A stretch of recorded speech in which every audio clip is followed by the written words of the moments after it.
ನಾವು ಸಾರ್ವಜನಿಕರು ಸಾಮಾನ್ಯವಾಗಿ ಈ ಅಧಿಕಾರಿಗಳಿಗೆ ಮನವಿಗಳನ್ನ ಕೊಡೋದು, ಅನ್ಯಾಯ ಆಗಿದೆ ಅಂತ ನಮ್ಮ ಮನವಿಗಳು ಕೊಡೋದು, ಅವರಿಗೆ ರಿಕ್ವೆಸ್ಟ್ ಮಾಡೋದು, ಮನೆಗೆ ಹೋಗೋದು.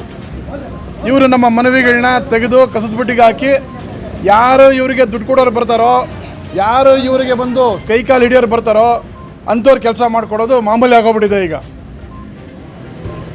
ಮನೆಯರೇ, ನಾವು ಸುಮಾರು ದಿನಗಳಿಂದ ದೊಡ್ಡಬಳ್ಳಾಪುರ ತಾಲೂಕಲ್ಲಿ ಅದರಲ್ಲೂ ದೊಡ್ಡಬಳ್ಳಾಪುರ ಟೌನಿನ ಕಸ್ಬಾ ಹೋಬಳಿ ವ್ಯಾಪ್ತಿಯಲ್ಲಿ ಸಾಕಷ್ಟು ಭೂಗಳರು ವಶ ಮಾಡ್ಕೊಂಡಿದ್ದಾರೆ ಅಂಥೇಳಿ ಸುಮಾರು ನಿವೇದನೆಗಳನ್ನು ಕೊಟ್ಟಿದ್ವಿ. ಆದರೆ ಇದುವರೆಗೆ ಯಾವುದೇ ಒಂದು ಕ್ರಮ ಕೈಗೊಂಡಿಲ್ಲ ಇವರು.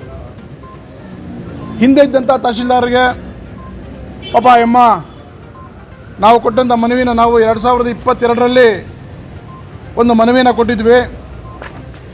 ಈ ಮನವಿನ ಸಂಬಂಧಪಟ್ಟ ಕಸ್ಬಾ RIಗಳಿಗೆ ಕಳಿಸಿದ್ರಂತೆ. ಇದ್ರ ಬಗ್ಗೆ ಕೂಲಂಕುಷವಾಗಿ ವರದಿ ಕೊಡಪ್ಪ ಅಂತ.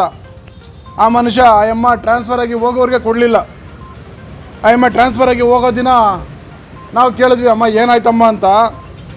ಏನು ಮಾಡಲಿ, ವರದಿ ಕೇಳಿದೆ, ಅವ್ರು ಕೊಡ್ತಾ ಇಲ್ಲ. ಇಂಥ ಒಂದು ಆಡಳಿತ ವ್ಯವಸ್ಥೆ ಇದು. ಇದಕ್ಕೆ ನಾವು ಜನಸಾಮಾನ್ಯರು ಕಂದಾಯ, ಟ್ಯಾಕ್ಸು, GST ಹಾಳು ಮೂಳು ಕಟ್ಟಿ ಇವರಿಗೆ ನಾವು ಸಾಕ್ಬೇಕು. ನಾವು ಇವರಿಗೆಲ್ಲ ಏನಕ್ಕೆ ಸಂಬಳ ಕೊಡ್ತಾ ಇದ್ದೀವಿ ನಾನು ಅರ್ಥ ಆಗ್ತಾ ಇಲ್ಲ ಅವರಿಗೆ. ದೊಡ್ಡಬಳ್ಳಾಪುರ ತಾಲೂಕಲ್ಲಿ, ದೊಡ್ಡಬಳ್ಳಾಪುರ ನಗರದ ಸುತ್ತಮುತ್ತ ಎಷ್ಟು ಭೂಮಿ ಕಬಳಿಸ್ತಾ ಇದ್ದಾರೆ ಭೂಗಳರು, ಭೂಮಾಫಿಯಾ. ಇದ್ರ ಬಗ್ಗೆ ಯಾರಿಗೂ ಒಂದು ಕಿಂಚತ್ತು ಕೂಡ ಒಂದು ಅರಿವಿಲ್ಲ ಇವರಿಗೆ. ಹಳ್ಳಿ ಕಡೆ ಗ್ರಾಮೀಣ ಭಾಗದಲ್ಲಿ ರೈತರು ಸುಮಾರು ವರ್ಷಗಳಿಂದ ಅವರು ಸಾಗುವಳಿ ಮಾಡ್ಕೊಂಬಂದರು. ಅಂಥವ್ರಿಗೆ ಒಂದು ಅರ್ಧ ಎಕರೆ ಭೂಮಿ ಕೊಡೋದಿಲ್ಲ ಇವರು. ಇವತ್ತು ನಾವು ನೋಡ್ದಂಗೆ ಸಾಕಷ್ಟು ಭೂಮಿ ಮಂಜೂರಿ ಮಾಡ್ತಾ ಇದ್ದಾರೆ. ಇದಕ್ಕೊಂದು ತಾಜಾ ಉದಾಹರಣೆ ಇದೆ.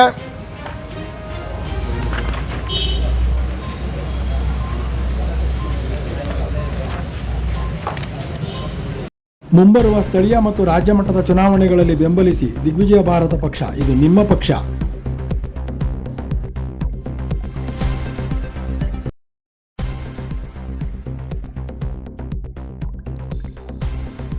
ಪ್ರತಿದಿನ ಪ್ರತಿ ಕ್ಷಣ ACB ನ್ಯೂಸ್ ನಿಮ್ಮೊಂದಿಗೆ.